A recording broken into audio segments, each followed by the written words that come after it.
It's our pleasure to introduce a keynote speaker for this session, which is Dr. David Maisonnier, whose EUROfusion is his company, but he has many hats. He's involved in many initiatives, an active senior for the Commission in other different working groups. Very pleased that he agreed to give a keynote speech today to initiate this session. So, welcome, David.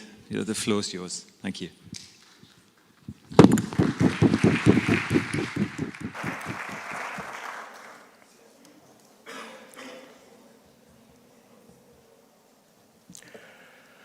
Good morning, and thank you for inviting me to give this lecture. I hope I'll give you as much pleasure as I had in preparing it, since it has been forced me to try to better understand this new, what I call the new world. I mean, we're living an epochal change in fusion, with, all this, profusion of a startup, this Cambrian explosion, this massive injection of private capital. It's a game changer. I don't know where we're going, but I hope we're going there together, and I hope we'll be successful.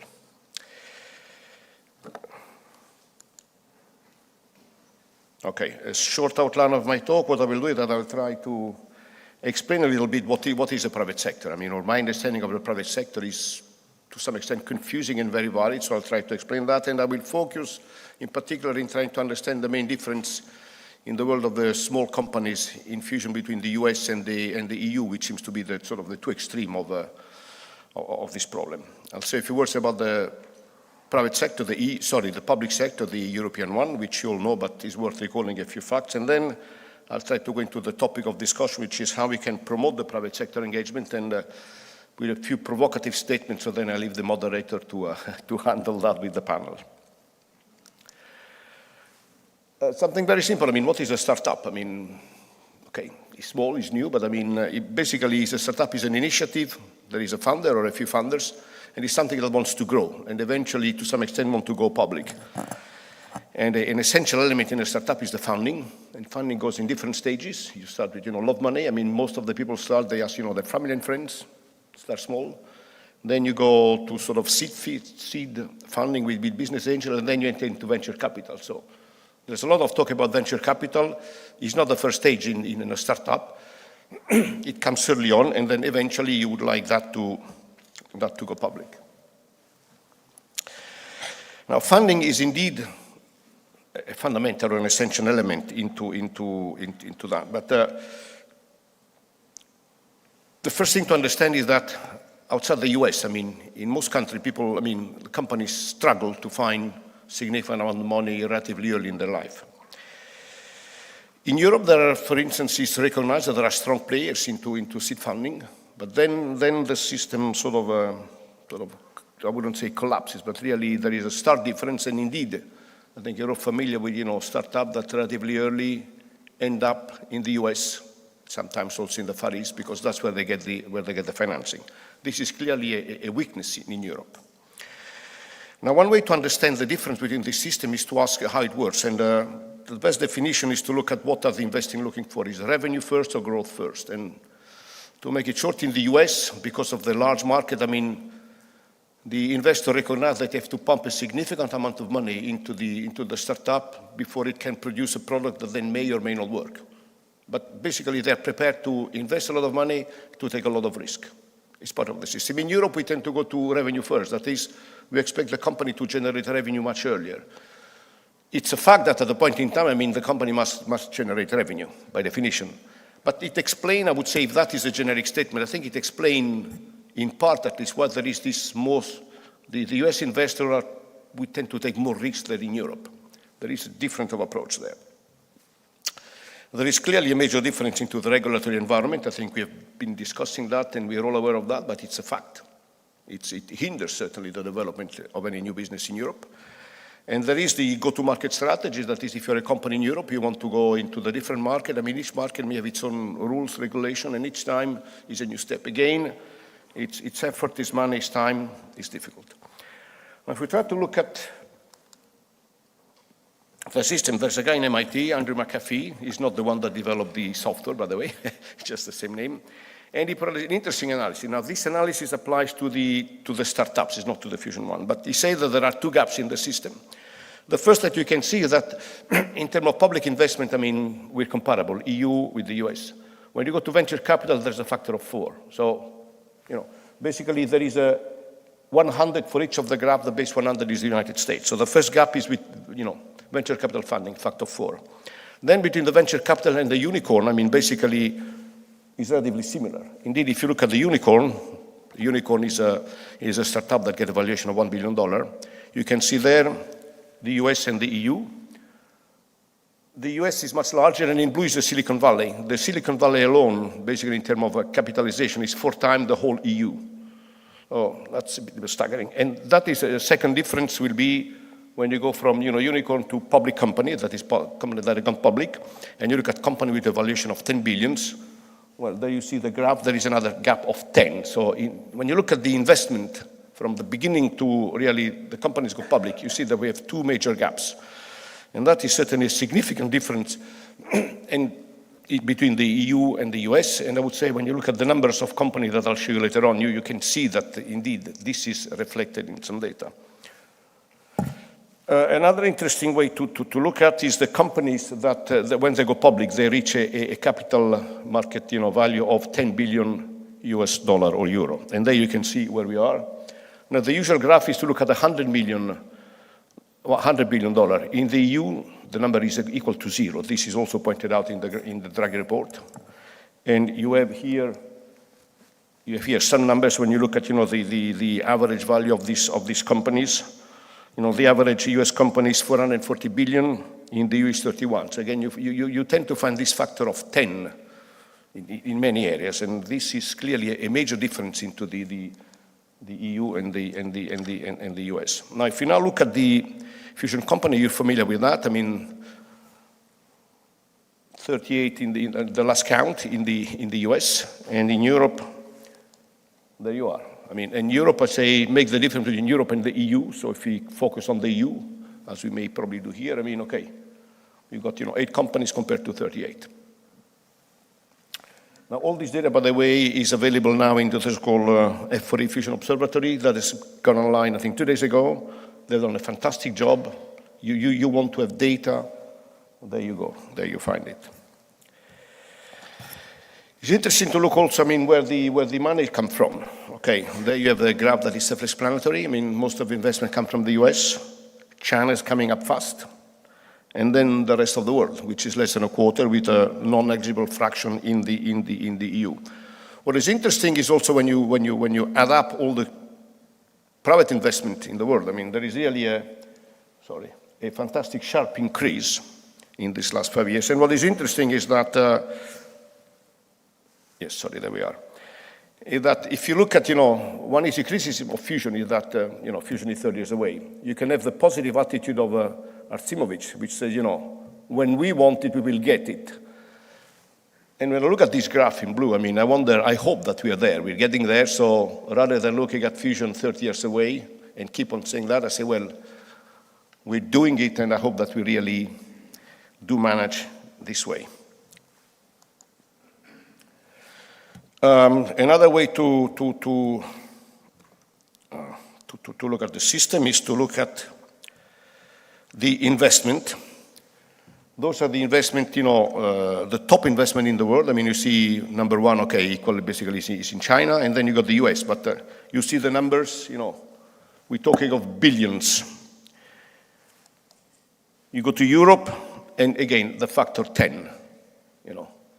The top 2 in the previous slide is close to 2 billion euro. Here is, you know, the top one is 300 million. It doesn't take into account here the latest investment in Proxima, I apologize, but okay. It will not bring the amount to billions, unfortunately. It will stay to this factor of 10. So this is the situation. So if you conclude the remark there, I mean, clearly private investment is concentrated in the US and with, you know, Far East and China in particular rising fast. There are a few, that is normal in I would say, a startup ecosystem in any area, but a few companies dominate the system, none of which is in Europe. European lacks in venture capital funding. This is clearly a fact, and an unfortunate fact, but I mean, we have to live with it. And anticipating on the future, I mean, there are a number of initiatives to try to improve the system, which I will be discussing later on. Now, these are what they call fusion company, mostly startup. Now, industry is much more than that. We discussed that yesterday. There is the supply chain. Olga from the FIA introduced the fusion supply chain report for 2005, came out last week. I look at it, there are some interesting figures. The one thing that she mentioned yesterday I would like to recall is the fact that you see the investment. I mean, we talk of hundreds, 400, between $300 and $400 million capital investment from this fusion company, which is good. And this is the FIA members, so their investment. And the second thing is the challenge, the famous, chicken and egg challenge. The companies need the supply chain ready. The supply chain wait for the company to guarantee investment. Okay, that is normal, it's progressive, that's the way it works. It's certainly good news. And more interesting when you go to the supply chain, that was also again shown yesterday, there is again here a stark difference between Europe and the US. When you take into account the investment into ITER, the European Commission funds 45.6%, the other countries tend to fund 9%, so this is reflected in the number of contracts placed by the domestic agencies. This graph does not include contract placed by the ITER organization directly or other DAs in other countries, but my understanding is that it tends to sort of exacerbate this trend that is in Europe today because of ITER, but it's a moment in time, even if it is spread over a few years. The supply chain has got a lot of money, so it's strong. The capital investment into the fusion company is small, and in the US it tends to be the opposite.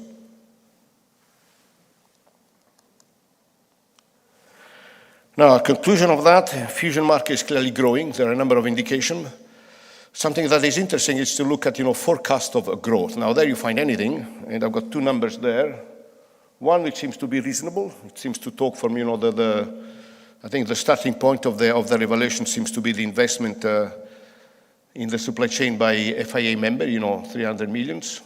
And then another, which I found in several sites, where they evaluate the business at 178 billion in 2030. I must confess that it's a bit surprising. I've been trying to find out how did they work out this number. I don't know, I couldn't find, but okay, when you look at, forecast, be a bit cautious. You can find anything. Last but not least, there are what I call the big players, utilities, architect, engineer, promoter. And basically, with rare exception, fusion is too small a market and fusion is too far away. The rare exception, for instance, in Europe, we discussed also that yesterday, Eni in Italy, Siemens, there may be other I'm not aware of. But again, there you can see a difference in the US. Okay, in the US, you have, for instance, General Atomics, which is running D3D since years. We tend to look at General Atomics as a research institute this side of the pond. It happens to be a private company. And then you have other major players, like, for instance, Bechtel. I don't know exactly what they're doing in fusion, but for instance, they are involved into the management of Lawrence Livermore National Laboratory. So they do have their foot in there, a big foot. Now, what they do exactly, I'm not familiar, but again, you see, when you look in terms of money and money generated, again, you find this major difference between the EU and the US. Now, what is the public sector in the EU? Well, the public sector, I think if you look at in Europe, they say the main source of funding has always been and still is the European Commission. It's a fact. Okay, it's good. And it drives still the research program. You're familiar, there are two DGs involved, and we discussed, I'll spare you that.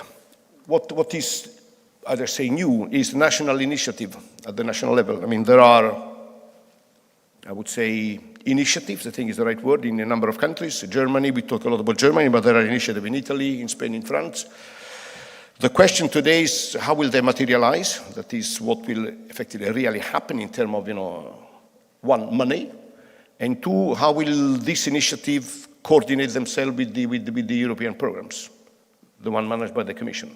I think it's a good question. In the discussion yesterday, we mentioned the fact that we have to be united. We can be diverse, but still united in our goal. Well, this is certainly a challenge in front of us, but certainly fragmentation is the wrong way forward. Now, what are the challenges? If you look, the first challenge, it has been mentioned also yesterday, Europe are at the forefront of research and development. We're strong, there's no doubt. But if you look at where the private investment goes, okay, 60% in the US, 25% in China, 5% in the EU. This is a problem, shall we say.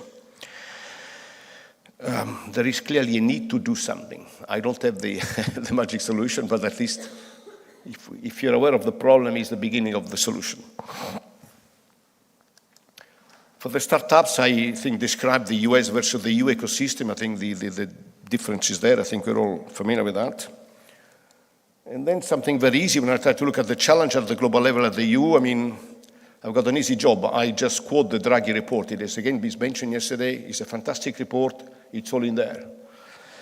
And basically, we're talking about that. Europe has tried, but it has not worked so far. So we better wake up and we better do something. And now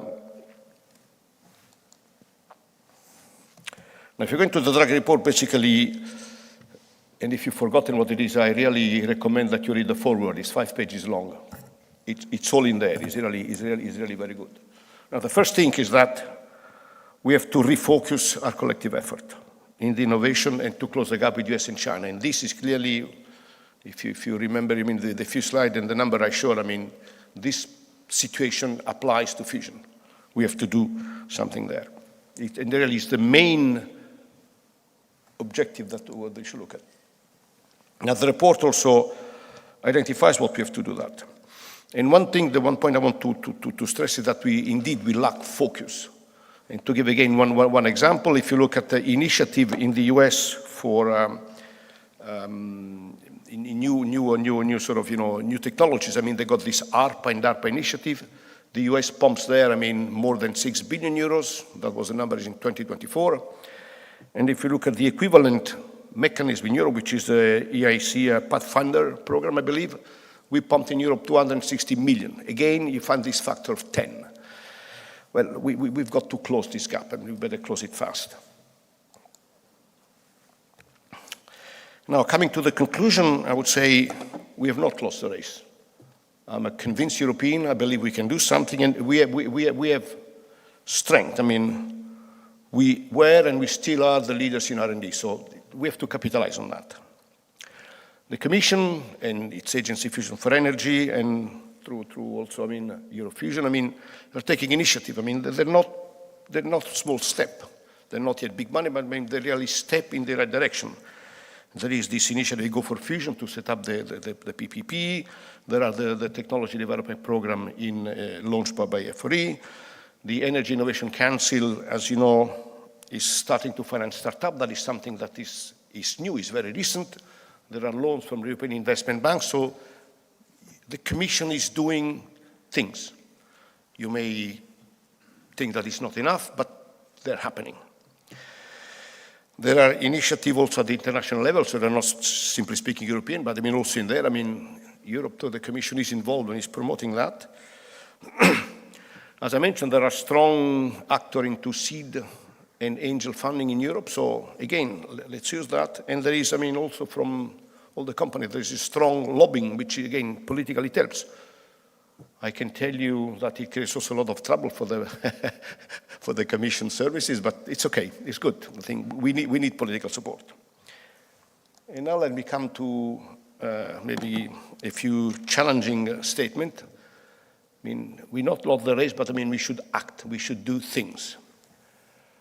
There are recommendations by Draghi, and I didn't dare to put in writing political recommendation. Who am I to do that? But I would like to mention 2 things. Yesterday, we had the pleasure of having Christian Grudler, and he said, we have to start by having a strong political leadership. I agree. We don't have that. He mentioned he wants to, the program to be driven by the head of the Commission or a strong vice president, focusing on one strong DG. I think it's true. Today, our system, even at this level, is fragmented, is a fact. There are many reasons why it is so. I don't want to enter into discussion, but what the public sector can do unite yourself and start at the top of the Commission. And then, of course, try to coordinate with the national initiative. This is, for me, is a must. If we go now into two concrete suggestions that I can make, one is on the regulatory framework. Everybody has been mentioning that. Everybody recognizes that this is a problem, an issue. But if you look what the public sector do, I mean, effectively, I think it is quite happy to let the IAEA, the Vienna agency that has taken some initiative to do that. They organize workshop committees, and okay, the labs, the commission send a representative, and that's it. Sorry, I'm a bit, black and white, but to some extent, that's what we do. Well, I think if you want to solve the problem, it's complicated. Regulators are, national association. I mean, they do not depend on the commission, but if you want to develop a unified regulatory framework, maybe we should be a bit proactive. I don't know how to do that, but we have to do that. And the second thing would be in the support of industry. I mean, I mentioned to you there are a number of initiatives, but I think the public sector has to change somewhere its mindset, because for the time, as a taxpayer, I'm happy to know that they tend to protect the investment, to limit the risk. It is difficult to limit the risk and to start investing in startups. So I think that the public sector must think of, when it will try to develop tools to support the startup, to think like a venture capital investment. You have to think in terms of a portfolio. You will invest in 10 initiatives, and you hope that 2 will work out. The system doesn't work this way, but it has to work this way. If you try to pick up the winner, first of all, you will not succeed. And second of all, you will invest in none because they're all too risky. So I think there is a change of mentality there that is necessary. TDP may be a kind of initiative in that direction, I don't know. But again there, I mean, be prepared to take more risk and be prepared to accept failures. This is not the public mentality, but it certainly has to change. At least that's a personal view and will be for the panel to discuss. And last, what can the private sector do? That has been said yesterday, and effectively today, the private sector in Europe, I mean, with the exception of the recent startup that are just new in the game, the supply chain is, they've acted as suppliers, that's their job, fair enough. But I think when we talk of partnership, then I think industry has to start acting as a partner. A partner is to make proposals, is to inject something into the system. I think there was a comment from Gianfranco yesterday asking how much cash are you prepared to invest. I think that's the wrong question. You cannot expect a company to invest cash to be a funding agency. But the companies, they have knowledge, they've got people, they may have facility, they've got networks, they've got many things. And what I don't see today is industry at large coming with proposals, ideas, suggestions. So this again has to change. I think the companies to become a bit more proactive. I think that will be again a subject for discussion into the panel. And last but not least, there was a debate yesterday on 1 or 2 associations. Well, I'm here, so I take the privilege of giving my own view. I understand and appreciate diversity. But if you look at where we are, there is a strong association, the FIA. They want to be global, but they are a North American institution. You look at the number of members, the imbalance, you find nearly the factor of 10 between Europe and the US, and they're strong in the US. They're the US association, and they do an excellent job by all means. Now, if we have 2, we will have 2 weak associations try to, do business or interact with the strong one. So that, for me, is not good. The second point that should be remembered is that in this public-private initiative that the Commission is setting up, the Commission will indeed, the plan is that it will sign a memorandum of understanding with an industrial association. Now, either these 2 associations fight one each other and one of them will win, which means that one will lose, which is not good. Or the Commission will say, look, I'm not going to enter into this business, I'm going to push you to set up a 3rd association. So please, let's get 1 strong association today, I think is what we need. Tomorrow there will be space for more, no doubt. But today we need to be strong, we need 1. And the last comment, but this is more for, I think, the financial world, which is beyond my field of knowledge. How can we improve the situation for financing private sector, in particular the venture capital? If anybody has a good solution, please come forward. Thank you very much.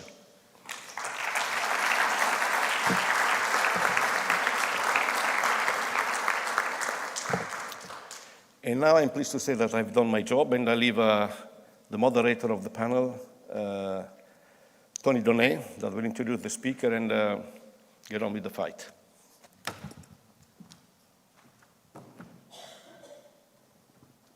Probably not done yet. Okay, great. Thank you, David, for setting the scene. Well, it's very clear there's a massive potential in fusion. We have a lot of inherent challenges also in getting the private sector involved in a good way. And I'm very pleased now to speak for the next, well, about 1.5 hours with the panel about that. And I would like to introduce the panel members. So to start with Elena Righi. She's head of the Euratom research program of DG Research and Innovation. And well, she basically brings in the view of a European policymaker at the forefront of the fusion research policy. So maybe you can come on the floor, and then I announce the next one. That's Peininger, venture capitalist, CEO of Pro Zukunft Ventures. He is specialized in deep tech investments, also including fusion. And then last but not least, Francesco Volpe, CEO of Renaissance Fusion in France, and also hands-on experience with driving private fusion initiatives. So welcome, panelists, take a seat. So we try to organize the session to first shortly present what is the present status of the field, then what are the barriers, what do we see as obstacles, and then towards the second half of the discussion, it's important to see whether we can find ways move forward to what are the ideas to go ahead. So to start with Elena, so how does the European Commission see the evolving role of the private sector in fusion commercialization? And also what initiatives or shifts are being prioritized to support private investment? Thanks very much, Tony. Good morning, everybody. I'm very happy to be here this morning. The question is quite interesting, and I mean, we've seen that there has been a significant stepping up of the private sector in fusion, and this has been by no small means also thanks to the development construction of ITER, which has built a strong supply chain in Europe, but also by significant scientific results by facilities both in magnetic and inertial fusion confinement, which have brought to the forefront of politicians and the public the fact that fusion is not anymore the realm of small scientific laboratories, but really has grown significantly and quietly in the background in the last 20 years. So this is a very good development. Now, I think that, you know, in view of all of these developments, I think it's time for the EU fusion industry to step out a bit of their comfort zone and engage with the public sector to tackle together the technological bottlenecks that we all know what they are, and they need to be solved to build a viable fusion pilot plant. So David just said that, of course, the private sector cannot be thought to invest significant amounts of money into development, technology development. That's fair enough, but they have resources, they have industrial know-how of how things are done in a different way. And, you know, in terms of resources, in terms of experience, this is what they could bring to the table to work together with the public sector as partners, not as suppliers. So just not to wait for the contract to come your way, but actually engage to talk about how we are going to do things next. And, you know, work together as on solutions as partners and not suppliers. Because ultimately it's going to be industry that's going to build a pilot fusion plant, not the public sector itself. So, I mean, you're asking what initiatives or shifts are being prioritized to support private engagements. I've tried to make a note, I mean, you know, there's a lot that actually has been going on. Okay, we talked about the publication of the EUROfusion strategy by the end of this year. This is certainly a major step forward. And, you know, the call for evidence is out, so please respond to it. Then there have been also at the level of member states discussions on important projects of common European interest for nuclear, and the fusion technologies is one of the two work streams, and is supported by a large number of member states. We have had the recently published Startup and Scale-Up Strategy, which is another policy instrument at disposal. We have the Clean Industrial Deal, the Affordable Energy Action Plan. We have started to coordinate with the member states through the Fusion Expert Group, where also EUROfusion and F4E are observers, is a group of member states.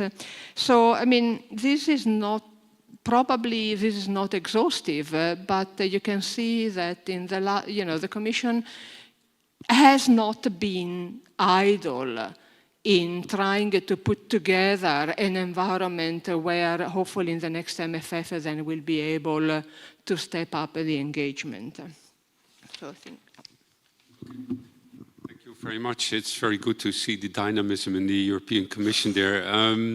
So let's go to Frédéric. So from your perspective, as well, being in the management of a European startup, what do you see currently is the most critical gaps? Is that the access to capital? Is that regulatory clarity, technical partnership, or do you see something else which you need? Okay, thank you. First of all, I want to excuse Milena Roveda because she had an unforeseen event.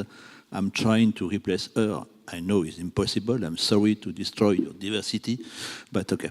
Then to answer the question, all the point is relevant, but access capital, regulatory, I will come. But I think it was mentioned yesterday, it was mentioned by David just now, what is the lack of focus. We have to focus now. It's time to focus. I think this, we are feeling a lot of survey in Germany, in Spain, and so on, the national roadmap and so on. We have to focus. And I think ITER is a fantastic program. It was mentioned several times yesterday. We're creating an ecosystem. But if we are not focusing, we are also, it was mentioned by Carlos Hidalgo yesterday also, we have not paralleling, we will be lost. We have not to wait. And I'm convinced with my previous experience when I was working at CERN, you need a project. You need a project is federating all the people and so on. And we have to keep the things. Giving this, I think saying that, it will allow people, industry, not to be, as Elena Righi said, not to be the supply chain, but be the actors.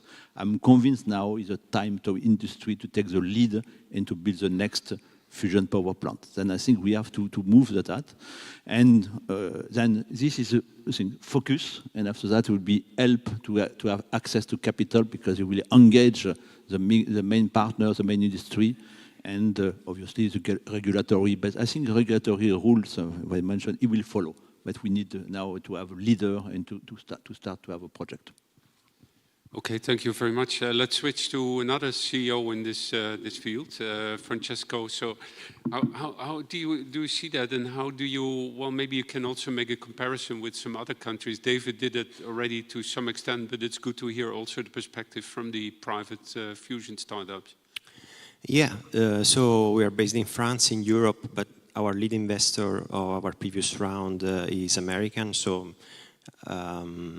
yeah, by experience, I can comment a little bit on this topic. And I have the impression that in Europe, we consider ourselves the cradle of civilization, and this has repercussions in how we invest and how much we invest. And nothing more than a meme can explain what I mean. We will probably all have seen this meme about the US that innovates, China that scales up, and Europe that regulates. So there is a Tesla, there is a huge gigafactory in China, and then there is a plastic cap of a bottle in Europe. I think this is anecdotal of how investors work as well in the US, in China, and in Europe. So US investors are often the most visionaries. They see new technologies, new promising startups before others. They have a special intuition for that. China rapidly jump on these ideas and invest in similar initiatives in China itself, but increasingly also abroad. There is, for instance, a Chinese equivalent of Commonwealth Fusion Systems. And there are Chinese equivalents of the investors of Commonwealth Fusion Systems. Whereas in Europe, there are many, well, several, I shouldn't say many, there are several investors with much less money and a lower risk appetite or a lower inclination to take risks. That's, I believe, a major difference. Now, if I can comment geography by geography on what, in my experience, are some traits of each region. In Europe, I've noticed, to my surprise, I have to say, something that is stereotypically associated with Japanese investors. So Japanese investors have this reputation for willing to build a relationship. You will never get anything done with a Japanese investor at the first, second, or third call. It takes months, 6 months at least, sometimes a year, to get to know each other, build a relationship, and to some extent, I feel this is also true in Europe. And another thing which is true in Europe is social proof. It's true for any investor. Social proof in the sense that many investors, before investing, ask you, who else is investing? And you know, they only really invest if they feel reassured that there are other investors, there is a group, and in this group there are some leaders that they trust, and so they feel, oh, if investor A is investing, I'm also investing. So they rarely take the initiative that we need so much, because it's the spirit that in the US allows for these big jumps. China is criticized for its poor, China and other regions in the Middle East, for instance, are criticized for their poor human rights, but in Europe and the US, some countries or some neighborhoods have poor records as well. So that's something that should be put in scale. And in China, another comment I would like to make, the stereotype is there is no clear line between public and private money. But this is changing, and many US investors, for instance, are opening offices in China. Silicon Valley started as a technical hub first and then became a financial hub. In China, there are several technical hubs, and now they're attracting money, including US money, and now there is a Chinese office, or actually completely independent company, but associated with Sequoia Capital, and is bringing some of the best of the two regions, US and China. And if I can have 2 more minutes, and then I promise I finish, again, on region by region, what are my impressions? This enhanced entrepreneurial spirit of VCs or investors in general in the US doesn't only bring positives, it also brings some negatives, I've noticed. So in the US, there are bigger oscillations. When they're excited on something, they are very excited. When they are fearful of something, they panic. In Europe, we are much more, the oscillations are much smaller, for good or for worse. And in the US, there is a bigger tendency to generalize. If there is a hype, if there is something fashionable, all investments in that area are automatically cool and worth investing. If I can close on a hopefully inspiring point, in the same way as our history maybe influences us negatively in how we invest in Europe, maybe we should use that same tool, history, to change, and we should think of our history. We should think of our patrons in the Renaissance, no pun intended, with Renaissance Fusion. We wouldn't have had the various Leonardo and Raffaello if we didn't have the Medici and the Gonzaga sponsoring them financially. The modern equivalent of these are not the funding agencies, are the investors, public and private in general. We would not have had the expedition of Columbus to the US if the kings of Spain didn't give him 3 boats and a crew. One of these boats, by the way, until recently, and maybe still, is exposed in the harbor here in Barcelona.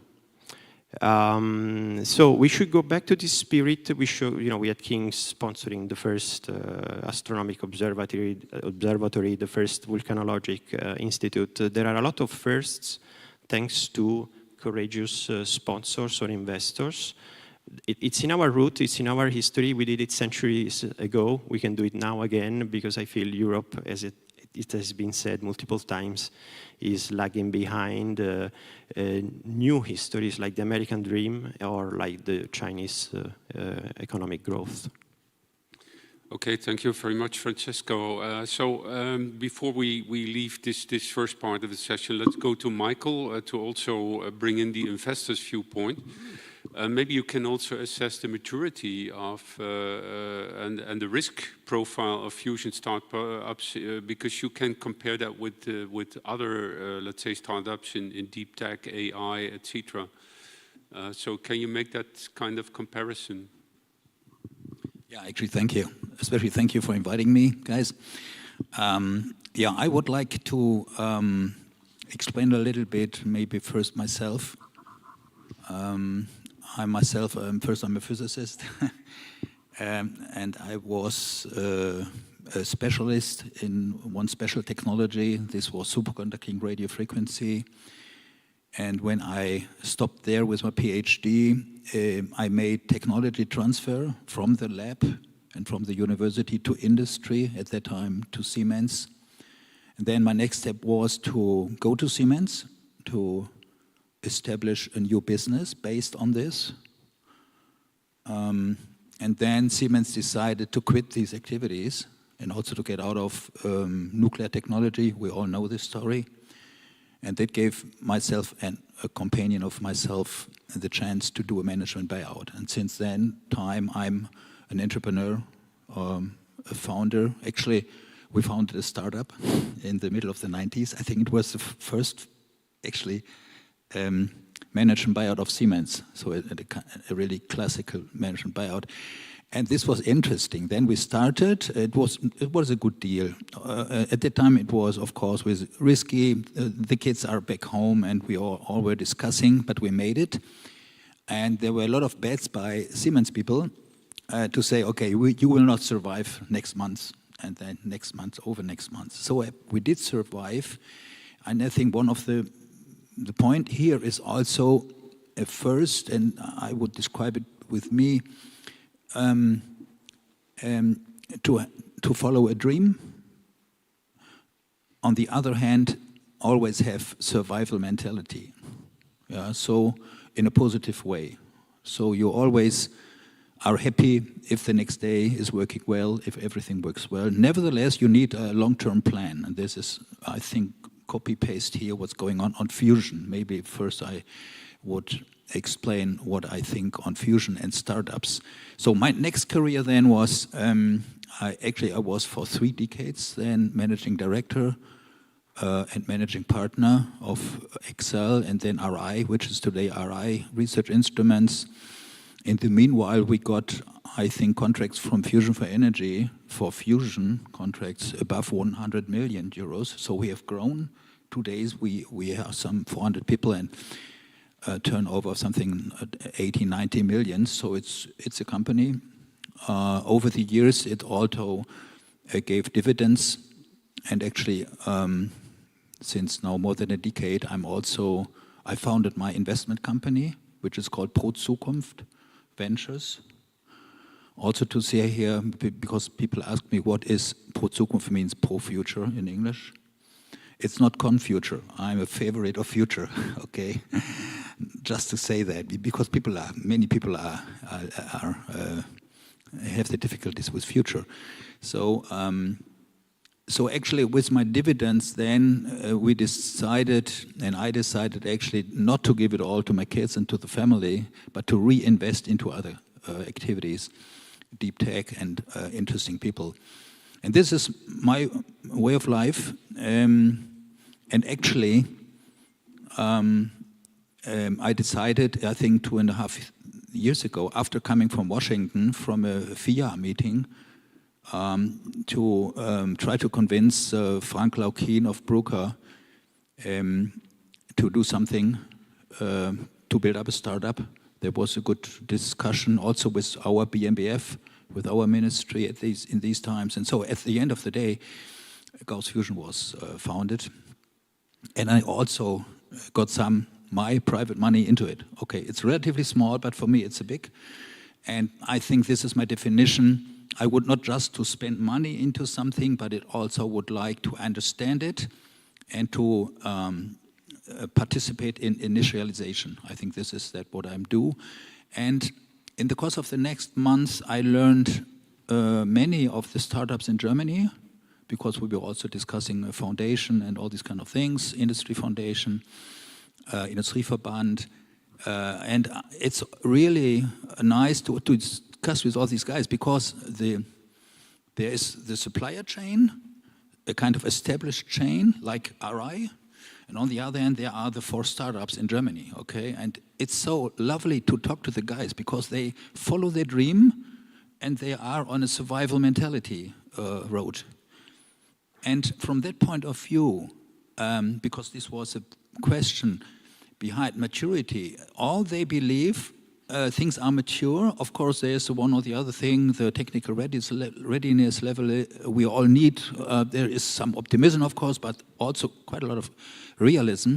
And they all want to go their way. Yeah. And my point is that I love to support them. Maybe I have some.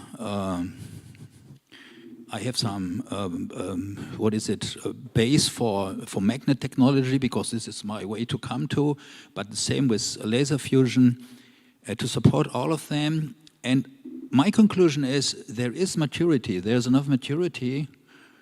The startups go so far, at least the one or the other, to say, okay, why do we need a kind of top-down EU financing regulation? We do it just on our own and convince big companies and try to get investors, small investors like me or bigger investors, in order to run the next milestones and then to build such a machine. Very optimistic, we all know this, but I think the plan is relatively good.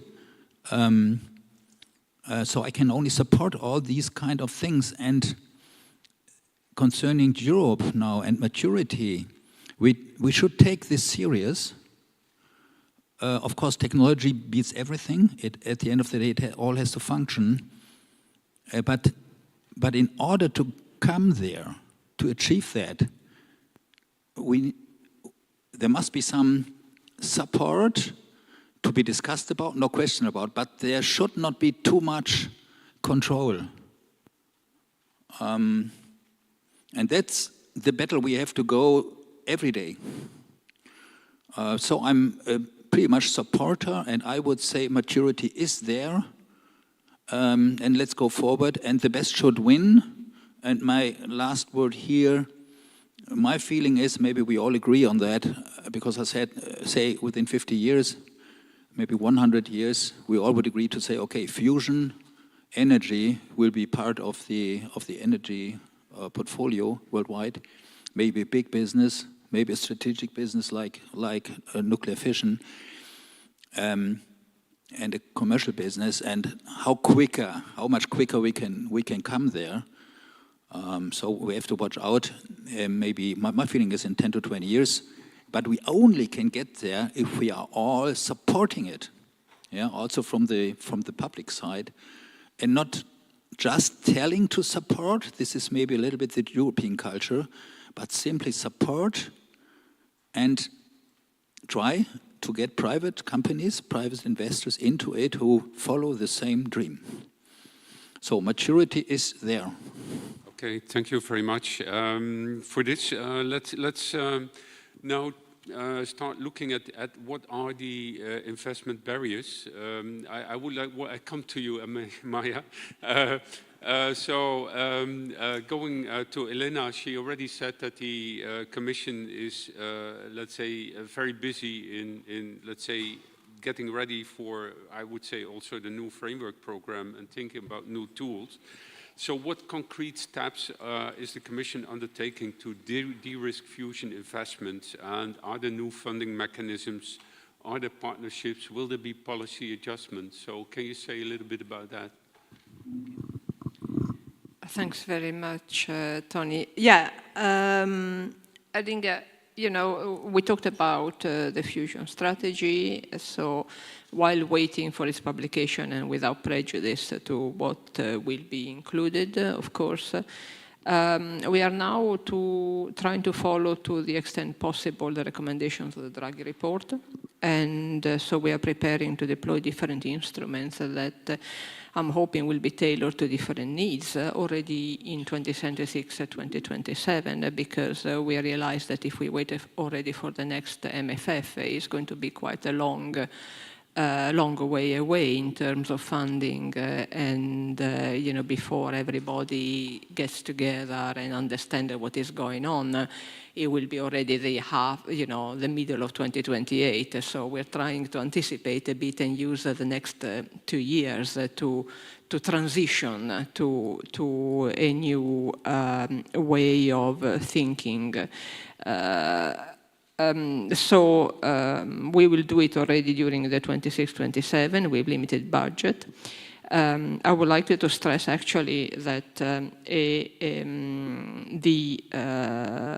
research and the legal extension of the legal basis on which we do this is amazingly should be approved on time in June.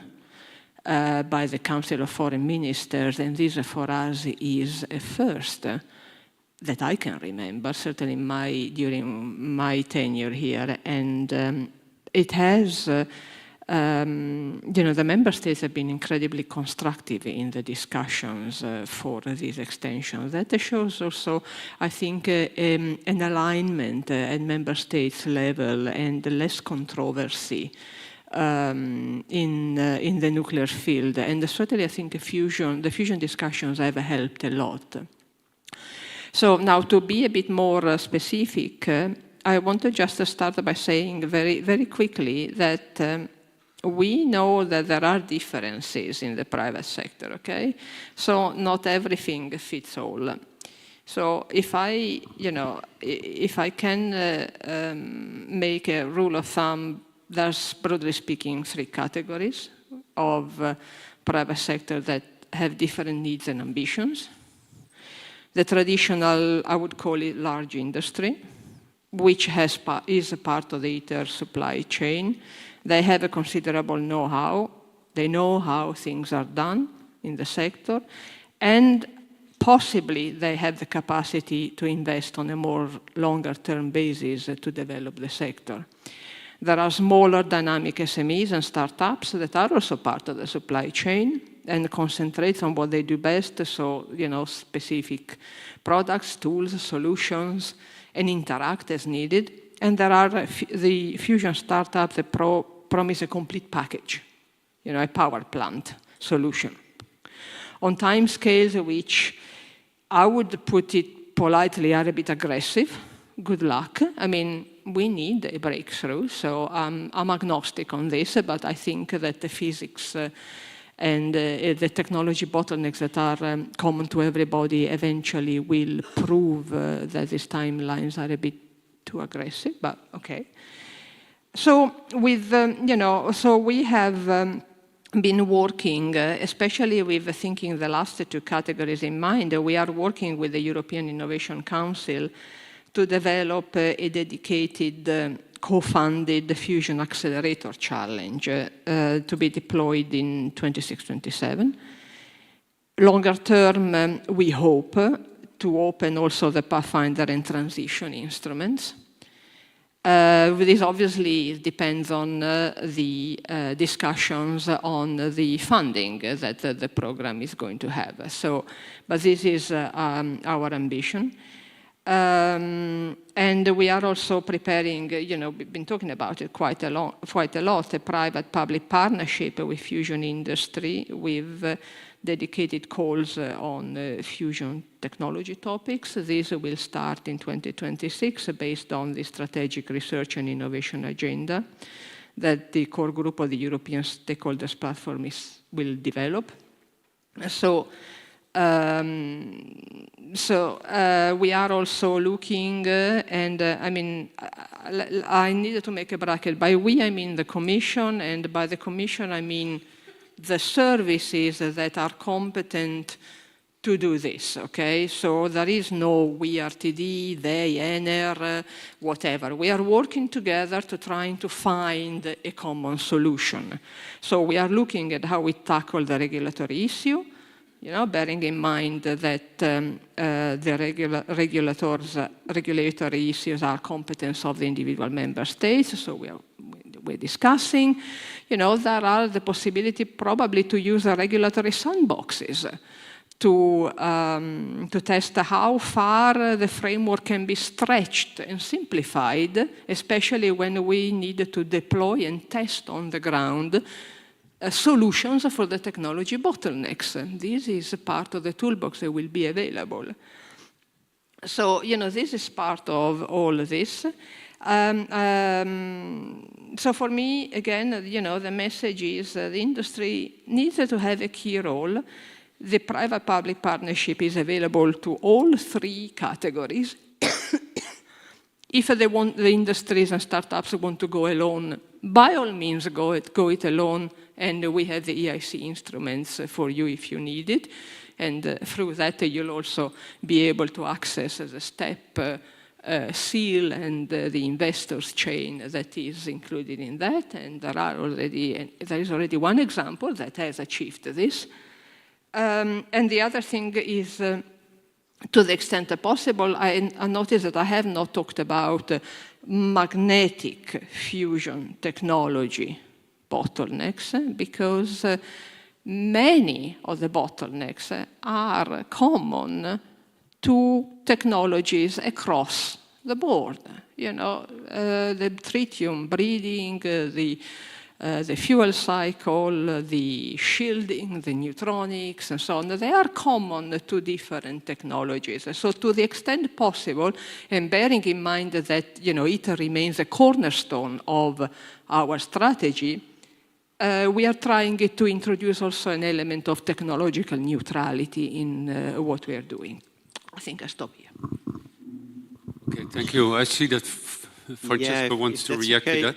If I can make a comment, since aggressive timelines of startups were mentioned by Elena, I think this is one of the most crucial, if not the most crucial, point of friction between the public and the private sector, or between large industries and small startups.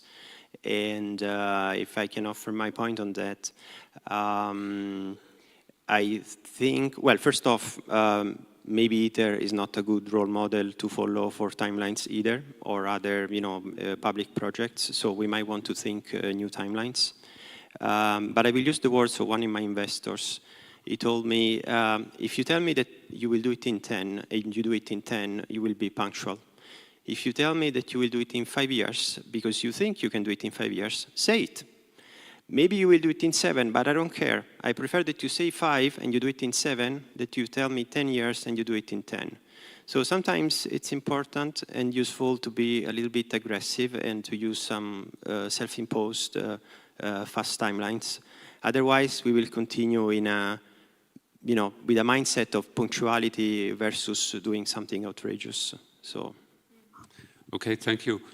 Maybe Frédéric can also give his view there. So how important are these public-private partnerships for a company like ours? So how do you see that? Is it important for your financing strategy? Are there signals needed from the public sector to let's say, strengthen this? Okay, before answering to your question, I want to answer to Francesco. I think, yes, you have to be aggressive, but you have to be credible. I think at EUROfusion, we said fusion with integrity. If you want, we said it will take 15 to 20 years. we are not in the same timeline.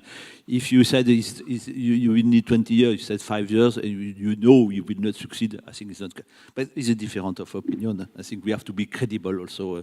We know what it is, the challenges, we know what it is to buy, to procure.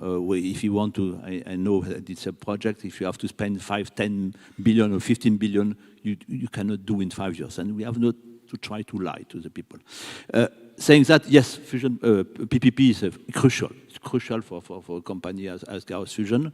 We have to define the rule. I want to say that to Elena, yes, industry is ready to commit, maybe not in cash, but to commit in manpower, to commit in co-sharing of the risk. This is fundamental.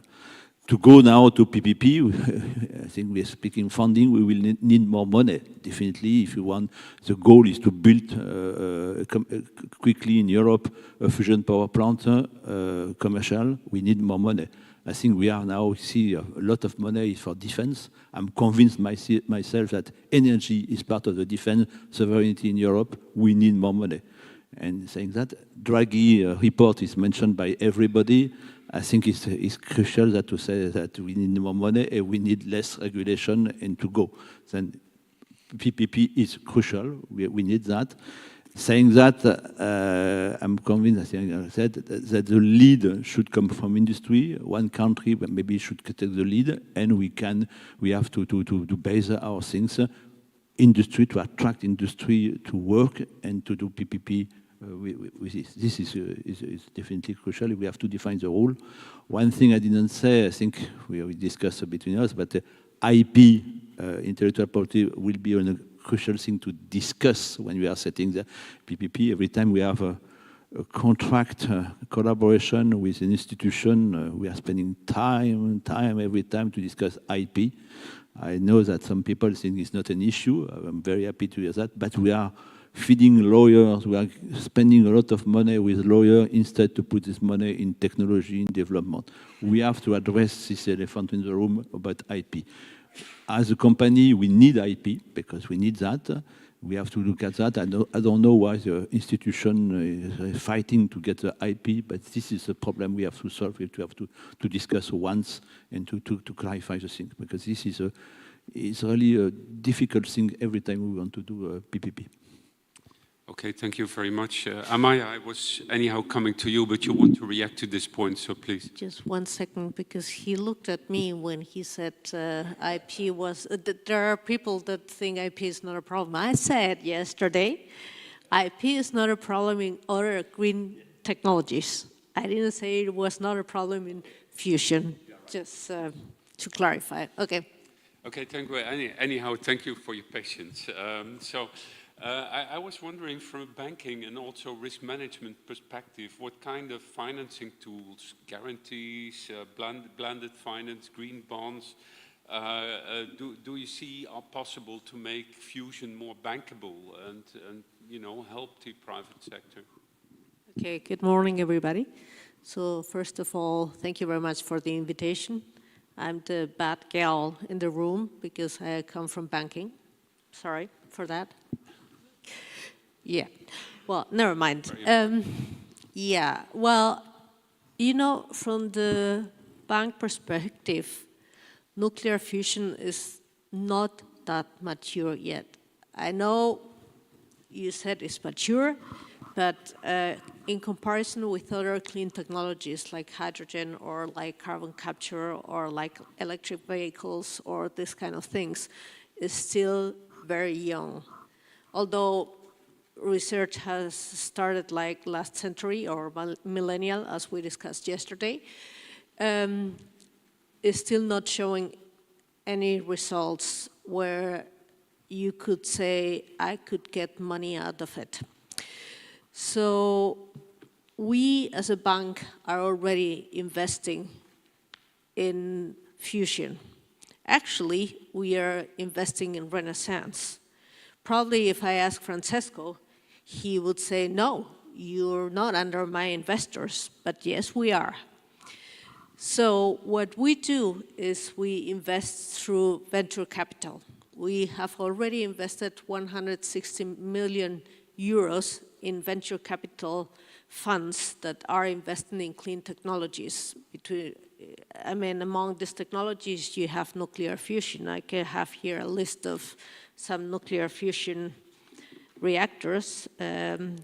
Accelleron Fusion, Pacific Fusion, Renaissance Fusion, Thea Energy, Excimer, Avalanche, Commonwealth Fusion Systems, Sub Energy, to name a couple of them, okay? So we are there. So what's the point? David already showed us the difference between the US and Europe. You say, okay, in the US we have Trump. Trump is not very keen on pushing clean energies, but Europe is. So what is happening so that you have so much money invested in the US, but you don't have that much money, private money, invested here in Europe?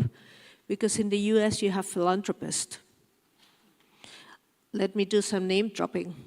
You probably know Bill Gates. You probably also know Jeff Bezos. You probably also know Sam Altman, ChatGPT, just to clarify. Okay, all of these people have huge venture capital funds that are already investing in all these green or clean technologies, okay? We as a bank go and invest in these venture capital funds because they've got a portfolio of companies. They've got, I don't know, 100 companies, 300 companies. If one of these companies go bananas, defaults, then we don't care because there are 99 companies left that could just have a success. So the risk for us is very low. Instead, if we go directly to a fusion reactor, then the risk for us is very high because the technology is not that mature. So even if we ask the European Union to give us some guarantees or to just do a public-private partnership, it's too risky for us. We as a bank are also regulated. We're not allowed to give any debt just beyond 10 years. And you know how many years are you already developing your reactors. So the only way we have at the moment is just to go through these funds. What's the problem in Europe? Do you know any European Bill Gates? Do you know any European Jeff Bezos? No, we don't have this big, sorry? Does he already have a fund in which, yeah, it's one. So, yeah. Well, it's UK, okay, never mind. We also are investing, Renaissance, we're investing in Renaissance because we're investing in lower carbon, which is investing in Renaissance. So, but the amount of capital, of extra capital that we are paying or putting aside because we are investing in American funds is huge. If we could invest in European funds, would be better because first BBVA is a Spanish bank. We would be supporting the European research, the European development in energy, and we wouldn't be paying that much capital that for our bank is also very nice because we are not an NGO, just to put it clear. So please, if you know any philanthropist apart from Virgin, then go and ask him or her to just do this kind of funds. We would be very happy to invest in them. Would also be much more profitable than investing in the US. Thanks. Thank you very much for that insight. So Michael, so what milestones or de-risking events would you need to see from a fusion startup before making a significant investment? And how important is there also the regulatory certainty?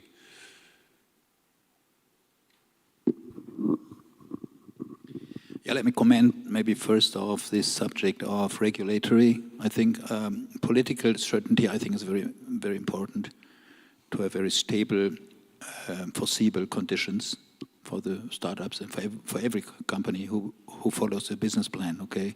Political stability. So this is self-saying. Regulatory, let me be also a little bit clear and maybe also rude. When I sit together with my oldest grandkid, 6 years, and we are looking to the planets, okay? And then he says, okay, I would like to go to Jupiter. And we all know it's not easy to go to Jupiter, but one can see that. I would never say, yes, maybe there's some physics which is hindering, but regulatory-wise, it will become a problem, okay? So nobody would think of regulation there. More realistically, if LHC, when LHC was built, this big accelerator at CERN, regulatory surely played a role, but it was very clear that regulatory will not fix the critical milestones. It just has to be done to the favor of the project, of course, to the favor of mankind, no question about that. So here I would say regulatory is easy also for fusion, especially for fusion. For fission it's more difficult, you know? But for fusion it's easy, and let's just do it. But this, it cannot be a point of discussion. And maybe this is also a little bit European. So on the investor side, and again, I'm a kind of direct investor, not via funds. I have clear questions, and the startups all know this. I would like to list them. Show a clear business plan, long term. And business plan is very broad, with milestones, technical milestones or other milestones. One has to convince. I think this is possible here for fusion. Show me all the bunch of stakeholders behind, especially the supply chain. Show me that you are interacting with the supply chain, and not just by sending emails, but really by personal, face-to-face collaboration. Of course, you can develop all these things, but certain things must be stable and must be proved. So I'm a big fan of talking with the supply chain. There are many specialists on ICE level, and they have to, the startups have to prove that. They have really to show that. So this is, I think, very important. Partnership with public initiatives here, I think it's very important to have partners from the scientific side and also from the public side who stay behind and convince politics to go this. So all these kind of things, maybe I forgot the one or the other thing, is needed for me to say, okay, I pay €1 into it. Yeah, and this is the challenge, and this is the continuing discussion. Okay, thank you, Michael. Let's go to Francesco. So, what is your company doing to become more attractive for institutional and also private or strategic investors? And how do you keep also over longer term the confidence of the investors that basically, well, because you also have these technical uncertainties which are inherent to fusion? Yeah. So regarding strategic investors and institutional investors, we haven't done anything special. It just came naturally, and I think it's a natural evolution of a fusion startup as it keeps growing and it keeps delivering, that it attracts different types of investors along its course. It's also related to a changing risk profile and the fact that you need more and more capital. So inevitably, you attract different types of investors. So we didn't really need anything special, but yet our lead investor, our latest round, our Series A, or the first tranche of our Series A, closed last December, was indeed an institutional investor, Crédit Mutuel Impact, so the impact arm of a bank. Now, what do we do in general to attract investors, not necessarily institutional or strategic, is to show that we deliver, so make our existing investors happy, because then by word of mouth, this also attracts more investors. We show to existing investors that we deliver, we update them frequently. We like to show and tell, so to invite them on site and show what we're doing.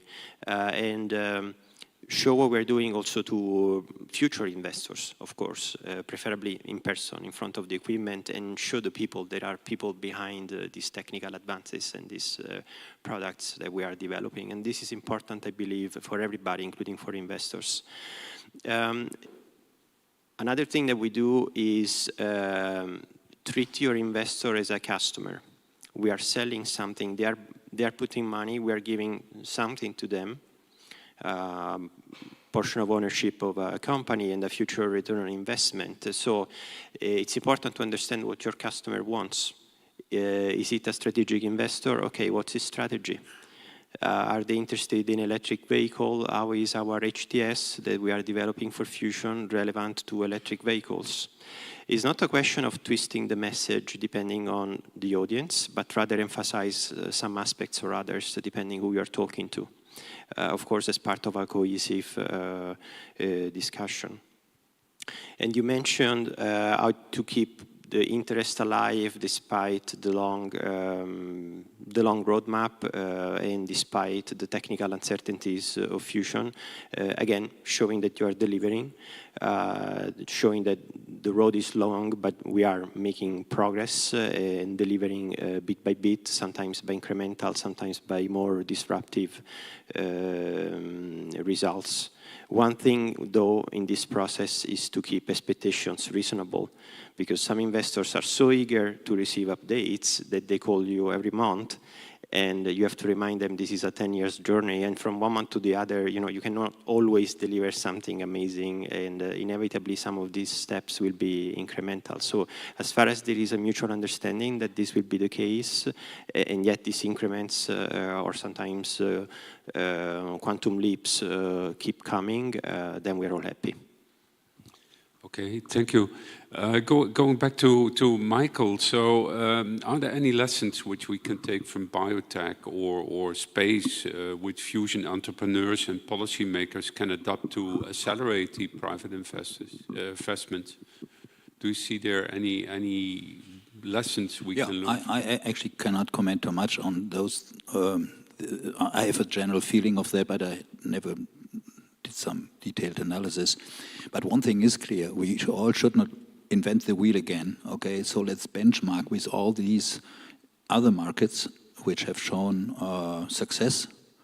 AI is the same way now, so I think we can learn of all of that, and whenever it was successful, we should take the chance to follow it, yeah?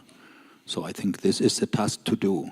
I never have seen some benchmarking these days, and I think it's worthwhile to do that.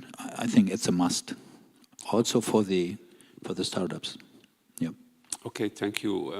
Going to Amaya, so how can fusion startups align themselves better with the ESG, so environment, social governance, and green financing, to become eligible for, let's say, funding opportunities? Okay, well, I'll show you the money and you show me the results, I would say, so shortly said. Since this is not going to be possible because at the moment we're not having any results, then let's say we could start funding the value chain at least. Because, I mean, the value chain is something that is already showing the results. You need to buy to third partners your equipment. And those third partners are already delivering something and are getting some money for it. So we can start financing all this value chain so that at least those participants get the money to build the parts of the reactor that you are needing. This is actually very important because if you don't have the parts to just build your reactors, then it's not going to work that well, just putting everything in place. So this is something where we should start working at the moment. What's the problem with it? We don't know you. We don't know the companies that are building the parts that you need for just putting your reactors together. Why? I really don't know. There are small enterprises, there are a lot of them in Spain actually, and they don't approach a bank to look for financing. And I mean, they deliver within this 10 years, which is our maximum time for financing something. Actually, we already put a side bank to fund all these startups that are already giving some results that are not that big, that are still a bit risky, because I mean, they only have one provider or two providers, which is actually a bit risky for a bank. But the point is that if you don't raise your hands and you say, hey, here I am and I need financing, there is no way that a bank can go to you and say, hey, I'm a bank, do you need financing? I mean, we go, of course, to all things that have to do with food or with retail or with automobile or these kind of things, but we don't have you in mind. You are out of our scope. So if you please go to us and say, well, maybe the answer is no, but hey, here I am, I'm building something that is needed, something that's going to put Europe at the front of producing its own energy, and I'm very interested for what you're financing, then we probably start to knowing you and to give you some loans, and then we will need the guarantees from the European Union. Then we will need these public-private partnerships. So let's start with the value chain, and then we can just jump into the reactors themselves. Those still are on the venture capital side, but I mean, financing is financing either way, either with equity or with loans. Francesco, you want to react to that? Yeah, I wanted to second that, and I wanted to say that maybe this is an opportunity for Europe, because David said it before, that Europe has a strong supply chain, fusion supply chain ecosystem, but few startups, and in the US is the reverse. And if you go to the FIA membership, this is very clear, by the way. So there are many fusion supply chain companies in Europe. Investing in fusion supply chain companies is the new trend, is the new fashionable thing, because there is a perception that all the major bets in all the fusion front runners have been placed. I disagree, but this is the new trend, this is the new fashion to invest in fusion supply chain. Then here we go, here we have it. So we should ride this wave, we should take this opportunity, use this moment to attract capitals, not only from Europe, but from the rest of the world. This is a worldwide mega trend. And from that, use it as a springboard to get investments in fusion in general, not just in the fusion supply chain, but fusion in general. Definitely, and there's another thing, privately I'm investing in equity in the American exchanges, because you don't have it here in Europe, on all these value chain suppliers, superconductors. I mean, there is the American superconductor company that's already listed. Since September last year, it grew 25%. I mean, it just outpasses any other equities that you can buy anywhere, that there are common equities like Microsoft or something like that. So there's another chance to make an APO, go to any exchange here in Europe and start getting private investors to just finance you. I mean, it's very complicated, I know, because then you have to do a couple of things that are, well, you have to show your accountability and all these kind of things. But I mean, if you need the financing, just go for it. Okay, thank you. Coming back to the Commission and the policy insight. So Are there any successful models already in Europe or maybe internationally? Well, maybe the EIC accelerator is one that could be better leveraged to fund fusion startups. And how is also Europe basically positioning itself against this global competition? Thanks, Donny. Well, I mean, I think that Amaya has actually already started to highlight what is going on in Europe with respect to, for instance, to the United States. I mean, here in Europe, well, there are some successful models, but I think that they are one-offs. And so they need maybe to be streamlined. I mean, I see, for instance, there are facilities that have successfully leveraged regional structural funds for its development. I'm thinking, you know, if Donné is one of them, so certainly this can be done. I mean, the EIB has invested in fusion quite a lot, actually, without naming one tokamak that is under construction at the moment. And they have also used funding from Next Generation EU through the National Recovery and Resilience Fund. So there are mechanisms in place, but they need to be exploited. And the private sector, I think, that is a bit reticent in going and doing this, because until now, maybe the public sector has been there to supply the funding.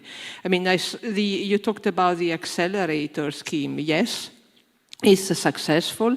We want to, like I said, expand it further. We wanted to have a dedicated challenge for fusion technologies, which we are going to, I mean, we have limited funding in 26-27 because we're working with what we already have. And if we use something else, we have to take it from somewhere else, right? And we hope to expand it further to the other instruments of the EIC. I mean, the EIC is very receptive to what we are discussing. Obviously, as long as we put some of the money or most of the money, but that is part of the game, you know. Fine. If we have the funding for the next framework program, we'll be able to do much more.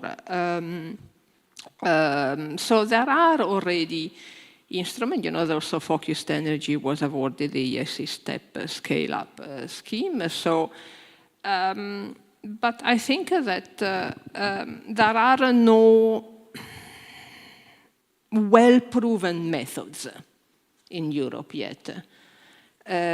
Probably because this dynamism between public-private and these financing schemes are just at the beginning here in Europe, while there is already a tradition in other areas and in other geopolitical contexts like the United States, where it's much more traditional to work this way. I think that we need to make sure that the fusion industry can leverage funds through coordinated public-private efforts, independently, if they prefer to go alone, you know, maybe with guarantees, through the EIB, through venture capitalist banking, you know, if we try to work together. But I think that we also need to work together, you know, instead so far everybody's sort of going their own ways. So the resources that we have, I think they need to be channeled in one direction. You asked me about positioning globally. This is an impossible question to answer. I mean, internationally, technologically, we are leading still. How long this will be for, I don't know. The gap is shortening, you're right. The gap is shortening, but we're still leading. So now we have, you know, we are in this transition period where we can, there's a lot of entropy in the system, there's a lot of confusion, but I think that the things are starting to coalesce and people are starting to see which ways we have to go. And I hope that if we really manage to put everything together, we can still lead well, we call it, it's a race now. There was a race to the moon, and now there is a race to fusion. And I think we should maybe look at it that way. Thank you. Thank you, Elena. So before opening the floor to the audience, and well, again, you can ask questions via the Slido. We have a final round, a quick fire, where we'll ask each of the panelists to say in 1 minute if you can change one thing today to accelerate private sector investment in fusion, what would it be? And since Elena just ended, let me start at the very end and then work towards this way. So Francesco. I would inject risk appetite in investors. I would bring back venture in venture capital, if I had a magic wand. And if this can be done, if this can be literally injected, if we can offer a drug or a pill or something, maybe they should all do psychedelic mushrooms. So I should give psychedelic mushrooms to investors. Okay, thank you. Michael? So maybe I have to check for the question. Maybe I answer a question I didn't get. So my point is easy.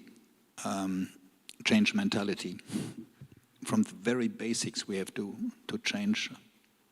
Maybe we have also to question the European culture in that way. So this is not a quest to EU or so. It's a quest to all ourselves.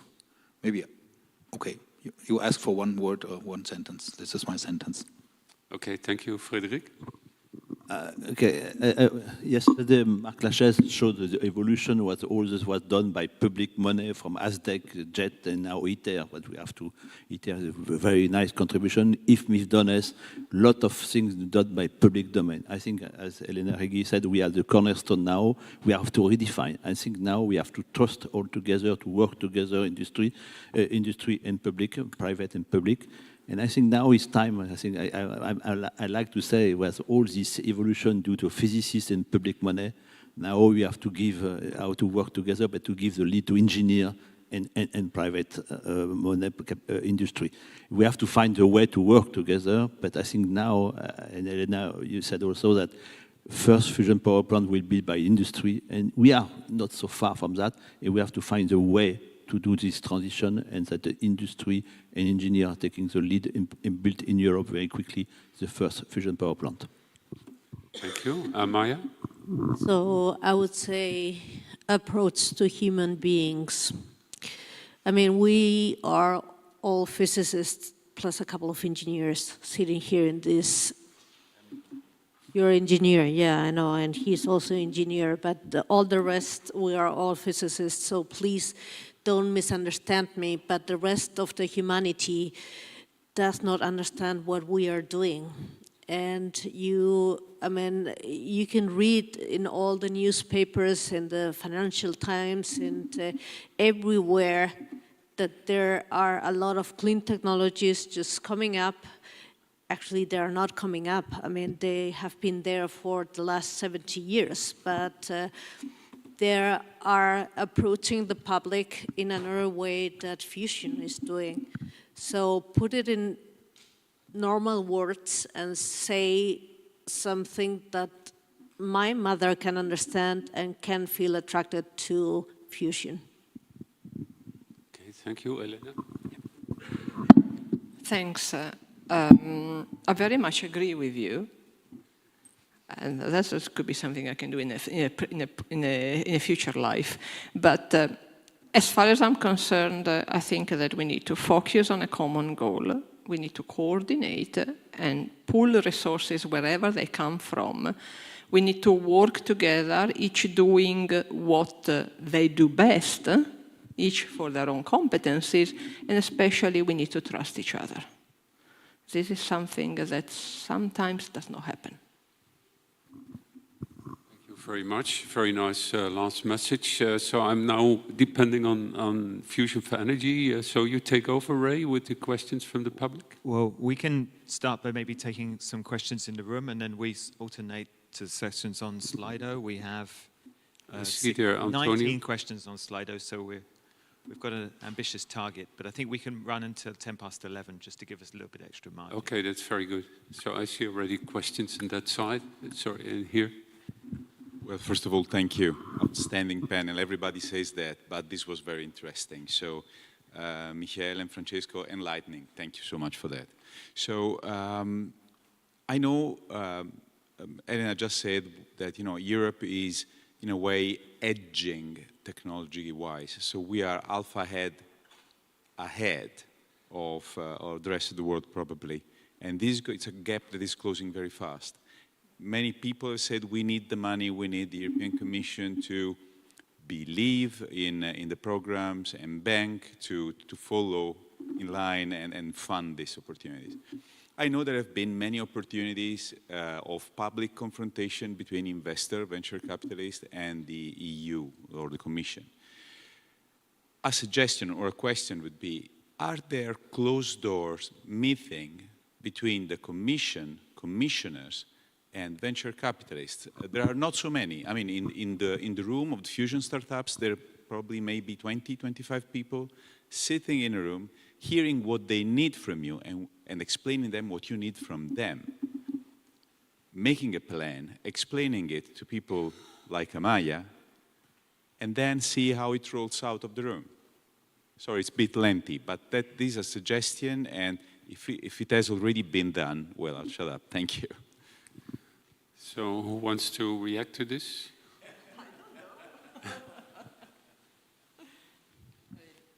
Okay, I can react very quickly. I mean, obviously,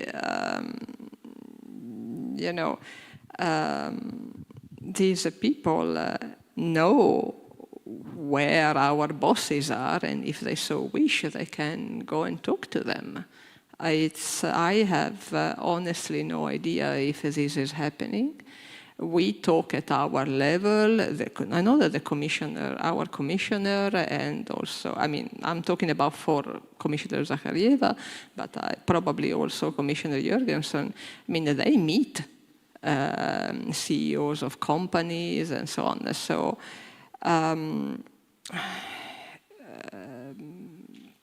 I think it's a very good question, and I am not sure that I have the answer to that, but they, I mean, certainly they have the power to go and talk to them if they so wish.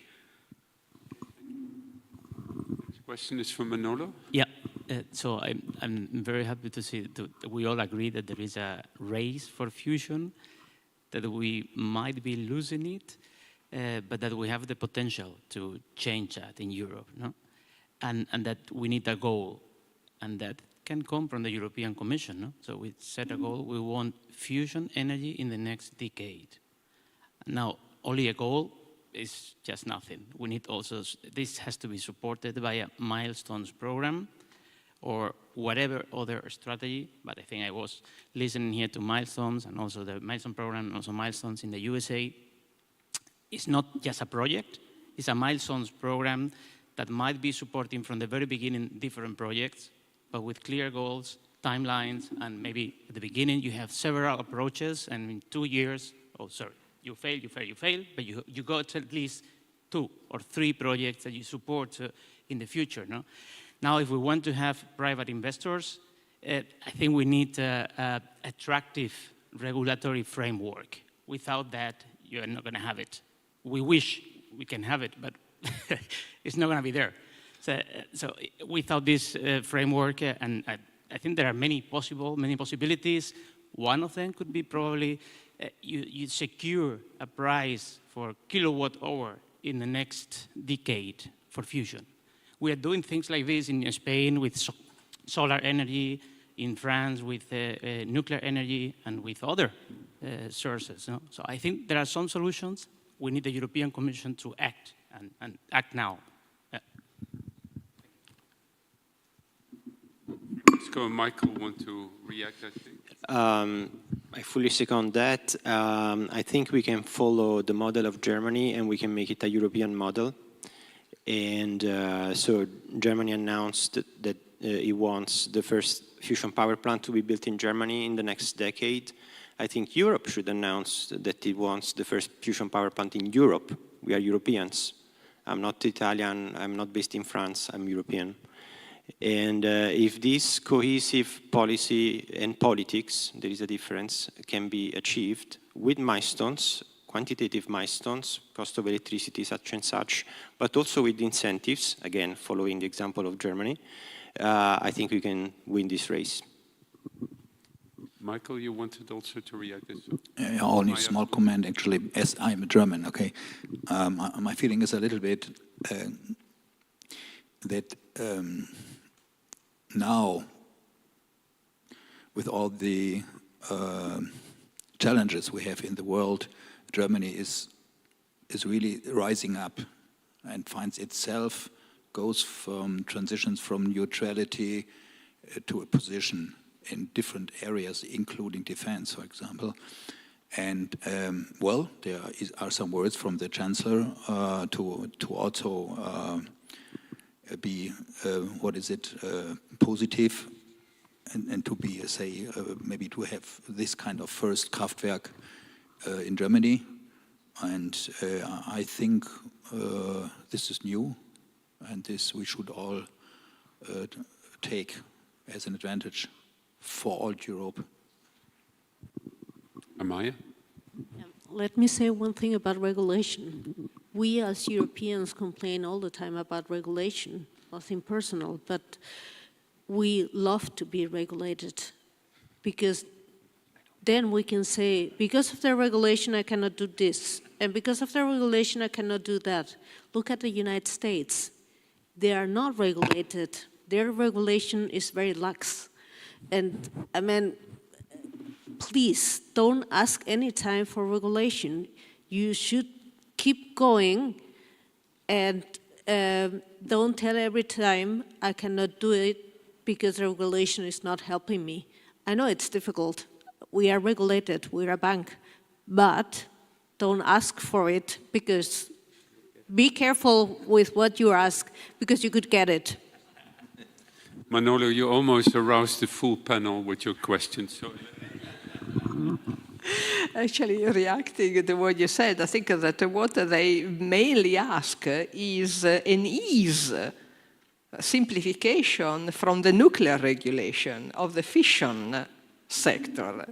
So I think that the request for regulation is qualified, which, I mean, I sympathize up to a point. Then you think about it, you produce neutrons, you produce radiation, safety has to be maintained, right? So the devil will be in the details. But it's not, I want to be regulated, or I don't want to be regulated. The industry is already regulated. And what they're saying is too much. So there's a question in the far corner there, or here, sorry. Sorry, laser fusion. I know we always last. However, I think the VC discussion is misleading because the VC, and I'm coming for 20 years in the US and in Israel from venture capital. So I know what it is. It's a 10 years time scale they have. And the VC is good for the seed financing. But for Series A, you need the endowment funds and the large family offices, etc. So this whole VC discussion here for fusion is not the right discussion. We need to bring it a step higher, and this is a EU structural regulation. What you basically just little touched on it. It's about we need to enable the funds in Europe to be able to grow and have other tools behind it, and then we get the big funds in it, and that's why we all get the money from the US. So it's not a VC issue, it's a structural issue in Europe, and this should be the discussion. And by the way, we know what PPP is in the US because we are in the PPP in the US as a focus energy, a laser fusion company, and we also in the German PPP. So we have this German PPP, know what it is. And we need to less bureaucracy in all of this, especially in Germany. We need to be careful in the EU not to have this as well, because this kills us. We need a lot of people just to handle all of these programs at the moment. And for a startup or a small company, this kills us, you know. And I think it's the same for the industry partner who are engaged in that. Thank you.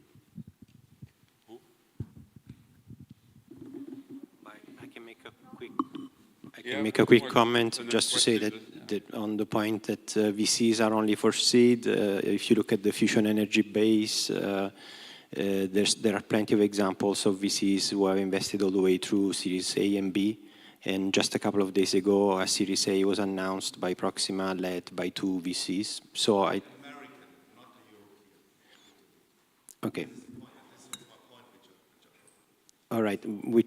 Okay, I don't want to go in a loophole. Maybe one very minor comment I can make is we always forget that the success of CFS was sprung by Eni, which is an Italian company, and so we always talk about VC, we forget about corporate VC, and in that camp, maybe the difference between US and Europe is not that big. But anyway, I don't want to start yet another long discussion.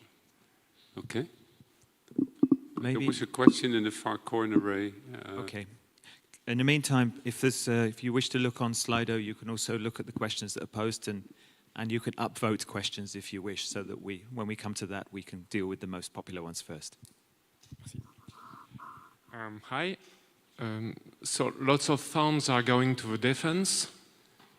Laser fusion is part of the defense. So why during these 2 days there was nothing about laser fusion? Thank you. Oh, that's a question for the organizers of this session. I think it's the organizers. So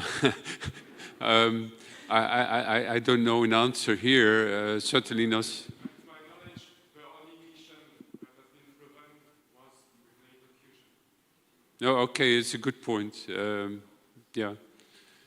No, it's very clear, and you can see that in some of the countries, like in Germany, let's say much of the money which is made available, also the plan, is basically technology agnostic. So they are also including laser fusion there. And well, as you know, then Germany has also 2 of the laser fusion-based private companies are there. But yeah, why it's not there, I think the organizers, maybe Mark wants to react there. Yeah, thank you for your comments. I think it's what we're looking for now, challenge and discussion. Maybe it's a good point for next year, but at least we haven't forgot to invite you, which is the beginning that you are in the radar. But clearly also we had to make some choices. We have already quite heavy panels. So let's take the point. We have a side discussion, but it's good you're here because you're igniting something, I think. Thank you. Thank you. Thank you. When you look at SMRs and advanced reactors, there's been this challenge of going from technology development to project delivery, creating a viable business. And money is flown into technology development from the private sector. You see the same thing with fusion. But to turn it into a viable commercial business, the technology has to work. You need to know the cost. You need to know the schedule. You need an EPC contractor. When you look at fission, EPC contractors don't want to take any project risk. You need an operator. No one's talking about that in terms of how you create a viable business. Money's flowing into the sector for technology development, but how do you start transitioning into project delivery and commerciality? Where are all these other pieces? Because no one's really talking about that yet. Thank you. Anyone wants to react to this point? Well, I mean, we as a bank, we only enter the projects when there is an EPC, where there is a FID and all these kind of things. But for that, I guess you have to produce some energy, because otherwise you won't be having an EPC that it's or an off-taker that's taking this energy. So I don't know, is the egg and chicken or egg and hen, sorry, I am changing to German, somehow is this loop that never ends, because if you don't produce energy, you're not going to get an EPC, and if you don't get an EPC, then you cannot sell the energy you're going to be producing. But first of all, please produce this energy, and so far I don't see any of these reactors producing any energy, and correct me please if I'm wrong. Thank you. Any more questions from the public?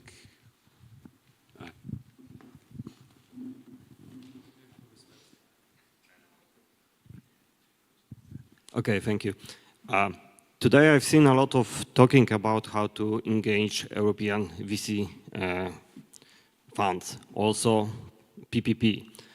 And I have a question to you, because we have, I just checked, average VC fund in US has more than double more money than European one. So if we want to engage the private sector in financing research or developing on the startups, we have to think how create more money on their side. So do you have an idea of that? Because we can do it either, Francesco was talking about the sponsoring of the new, like Leonardo or other Renaissance people who are very great ideas. So we can sponsor them by either public money or private. But private, we have to build their wealth as it is done in US. Currently, if Europe is buying a lot of services, goods from, I don't know, countries outside, the money goes there and they are developing technologies. So what I'm trying to say, we have to build wealth of our venture VC funds or invest more public money from European, I don't know, governmental funds in a simpler way, fast way. Do you have an idea of that? For that? Because if not, we can sit down and talk, but nothing will change. The only practical suggestion on that is for VC funds or funds in general, investment funds in general, to reach out to a broader net of LPs, limited partners, and educate them on fusion.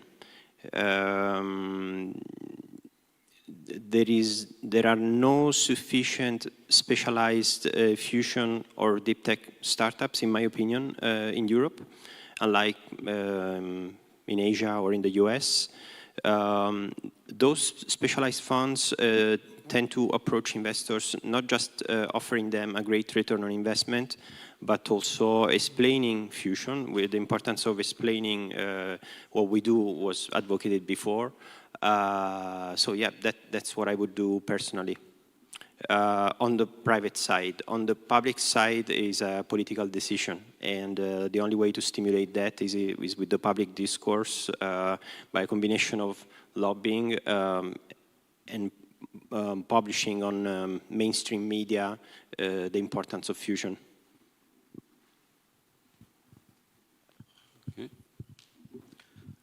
Since more than 30 years, I run a spin-in at the university, at KIT in Karlsruhe. So I have a private organized company that is doing a public-private partnership for over 30 years. And this is more or less like living forever in the valley of death zone, because you never have money from outside, from anybody. You only have money from the fundings of state side. And the problem that I see that now that we come to a point where this, let's say, deep technologies that are developed together with the university have to come up to get financed in parallel to the machines itself, in parallel to the startups. And I don't see at the moment instruments that can do that or fulfill that.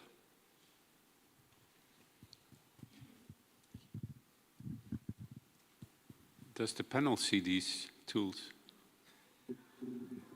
Amaya? I mean, from the private side, I already said, I mean, for us, for banks, it's too risky, and we are not allowed to take this risk to fund the projects that are still ongoing and are not showing any results. And it's not that we don't want to, we would love to, but as I said, we are regulated, and this time I'm saying the regulation is too strong, and we cannot do it. And the only way is through private individuals, private funds, and yeah, I already said, either you have very strong people that are committed to build these funds, and as we heard, we also have a regulation that's favoring all these kind of funds. Or, I mean, another thing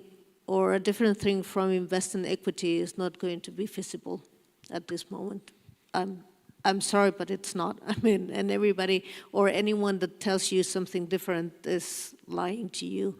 So you're still gonna be going through this valley of death a couple of years until any of the reactors on the world, naming ITER or any of the private startups, show any results more than one that we already had, and start producing some energy.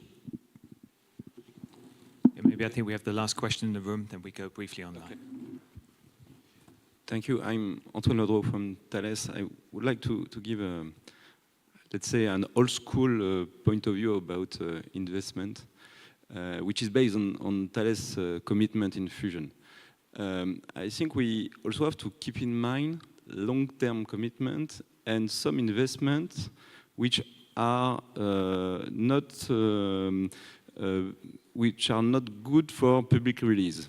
Let me explain. We are involved in gyrotrons since 1983. If I take the common point between Siemens, Rode Schwarz, Varian, Telefunken, AEG, E2V, they were all involved in electronic vacuum device until the end of the 80s. All of them stopped their activities, and half of them were involved in scientific activities. So investing, it's also being a long-term partner, and I'm quite proud of this heritage from Thales' side. And what I'm looking to the future, and what I'm thinking about PPP and investment, when we are talking about money in fusion, we are most of the time focused on R&D, and R&D is partially publicly funded, and it's great, and I'm quite happy about the support we had from Euratom through EUROfusion, through KIT in the last decade. I'm very happy with the contract that I have with F4E to deliver gyrotrons for ITER and stuff like that. But in the same times, all the industrial investment we have to do is not recognized. I'm not saying that I would like money. It's forbidden in Europe. It is not in Japan. It is not in Russia. It is not in the US. But it's all the industrial means, all the training of people. And when I'm looking on what it means for us, the ramp up we have to do concerning gyrotrons, it's a lot of money. Just to give you an idea, a test station for gyrotrons, it's 10 million euros. Maybe from a mediatical point of view, or to be modern, it would be better to put 2 million, 5 times 2 million in VC for Lucio, for Francesco, for Milena, and to communicate about the fact that Thales is investing in the future of fusion. But in my point of view, this 10 million, it's the contribution of Thales. It is to invest in our industrial mean, in our people. More than 20 people in 2 years for gyrotrons. More than 20 people, from from technicians to engineers, for sure. It's money. When we will, and I wanted Thales to be involved in the Go for Fusion process because I really believe in a PPP way of thinking. But in this PPP, we will have also to take into account what means the whole investment. And it's a lot of money. And why do we invest? It's also because it's based on a business plan. This business plan is based on our analysis of the market. And it's, at the end of the day, just we believe in fusion. We believe in all of you. We believe in startup. We believe in public project. And globally speaking, we believe in that market. But it is investment also, and it's money. Thank you. Thank you.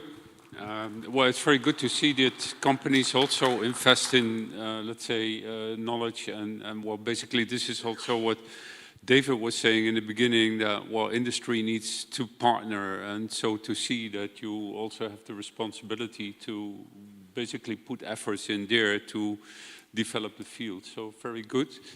I think with this we are at the end of the session, so a big round of applause for... You want to say something? Maybe Tony, I could, if with your permission, I could just run through briefly some of the questions. Okay, sorry. Maybe at this stage, I feel to give some justice to the people, but I think this will be more for food for thought, because I don't think we can. So we had questions about the potential role that F4E could play in helping structure risk-sharing mechanisms. I think, well, Elena mentioned it in the context of the Commission programs, I believe.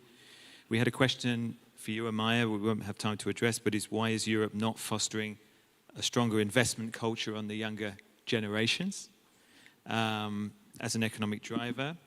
Again, shouldn't we consider investing public EU money in startups? Diverting a small proportion of this funding would maybe have an impact. How can private individuals invest in the fusion industry other than buying shares in companies like Siemens? How can science and industry be connected in fusion deep tech areas? And for instance, do we have an example of a massive investment in a technology at a rather low TRL, but not yet any clear market priorities? And finally, what are the instruments necessary to finance long-term approaches on the industrial side? So they're all online. I'm sorry we didn't have the chance to address them today. Maybe we can find a way to do that after the workshop. Well, it's good to see that this panel has given rise to so many questions. So, well, thanks for the audience for being with us.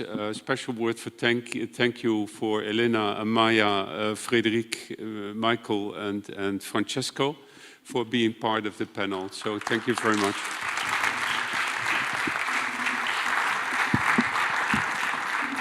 And could I just ask you please to return at 11:45? So now enjoy the coffee, well deserved, I think.